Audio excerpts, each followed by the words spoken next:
اہل اسلام کو اللہ مالک نے 2 عیدیں خوشی کے 2 دن دیے ہیں۔ مسلمان انہی دنوں میں اسلام کے دائرے میں رہ کر خوشی مناتے ہیں۔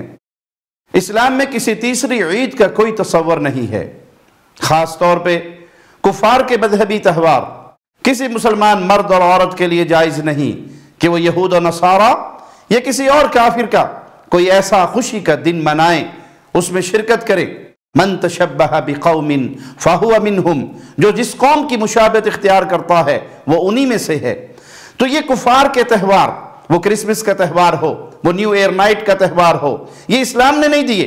رسول اللہ صلی اللہ علیہ وسلم مدینہ میں پہنچے، لوگوں کو خوشی کا دن مناتے ہوئے دیکھا تو آپ نے فرمایا تمہیں اللہ نے اس کے بدلے میں 2 دن، عید الفطر اور عید الاضحیٰ، یہ 2 دن دیے ہیں، یہ 2 عیدیں ہیں تمہاری، یہ 2 خوشی کے دن ہیں۔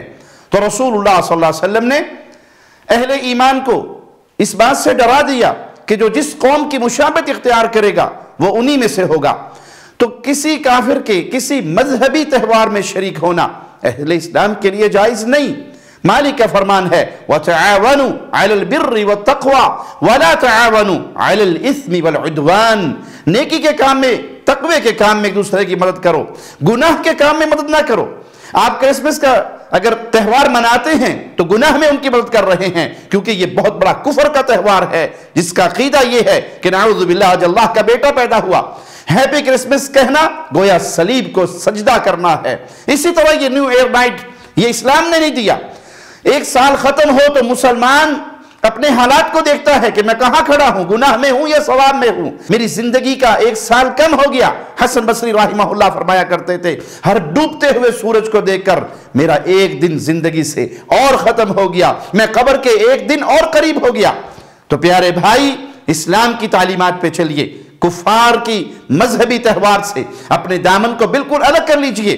آپ کسی کافر سے اچھا سلوک کریں، اس کی اسلام نے دعوت دی ہے۔ اس کے گھر بیٹا پیدا ہوا ہے، اس نے گھر خریدا ہے، اس نے گاڑی خریدی ہے، دنیاوی معاملات ہیں، اس نے سلوک کیجئے، مبارکباد دیجئے۔ لیکن جہاں معاملہ ان کے مذہب کا آئے، وہ مذہبی تہوار جو اسلام مخالف ہے، جس کی تعلیم اسلام نے نہیں دی، اس کو منانا اہل ایمان کے لیے جائز نہیں۔ بعض لوگ یہ باطل شبہ پیش کرتے ہیں کہ ہم اس کے ذریعے ان کو اسلام کی دعوت دیں گے۔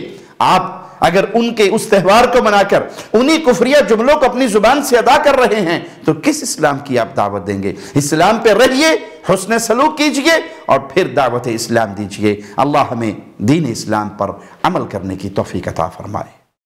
ہر لمحہ قرآن اور سنت کا ترجمان، فضیلت الشیخ توصیف الرحمان۔